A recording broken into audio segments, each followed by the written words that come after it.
Entonces, por ejemplo, Bill Hewlett se le preguntó que por qué era diferente Silicon Valley. Dijo que había 3 diferencias. Que es aceptable hablar con la competencia.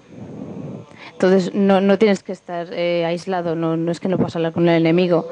También es aceptable cambiar de compañía. Entonces, puedes ir de un trabajo a otro trabajo. Y lo más importante de todo, es aceptable fallar. Entonces, se puede comenzar una empresa y tener un fracaso. Entonces, lo que se tiene que hacer es aprender de los errores. Porque el fracaso es muy importante. Por ejemplo, Paul Saffo, que era del Instituto para el Futuro, dijo que el fracaso es una parte esencial del ecosistema de Silicon Valley. Es como el incendio de un bosque cuya superficie quemada da paso a un nuevo crecimiento.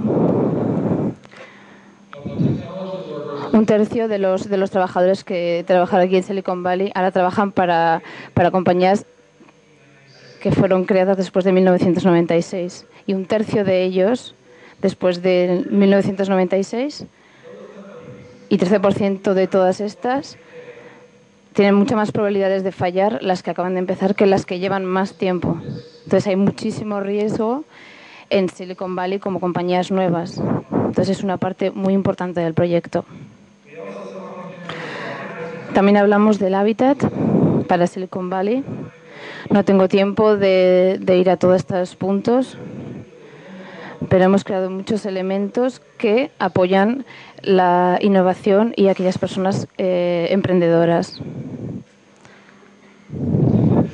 Como he dicho, hay que apoyar el riesgo, hay que aceptar que puede haber fracaso. Es muy importante las universidades que creen en la transferencia de tecnologías. Las universidades que no se basan solo en escribir documentos, en obtener premios Nobel, sino que también cogen su trabajo y lo convierten en productos que beneficiarán al resto. Entonces es muy importante para el éxito de Silicon Valley la investigación. Y aquí tenemos...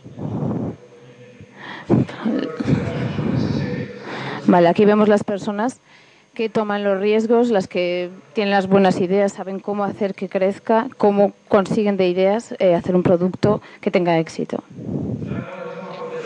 Vamos a hablar ahora sobre los auges y caídas que tienen lugar en Silicon Valley y cómo se tratan. Silicon Valley ha sufrido muchos cambios.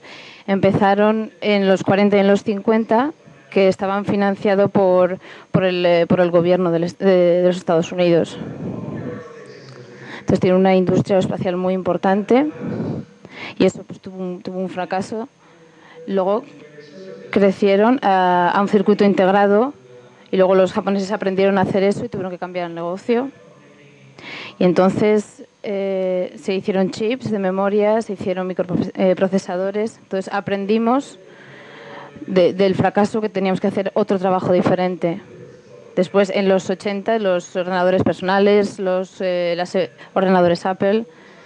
Y después, otra vez, Japón y China. Y entonces comenzamos con Internet. Nos costaron 15 años a Japón aprender cómo hacer circuitos integrados.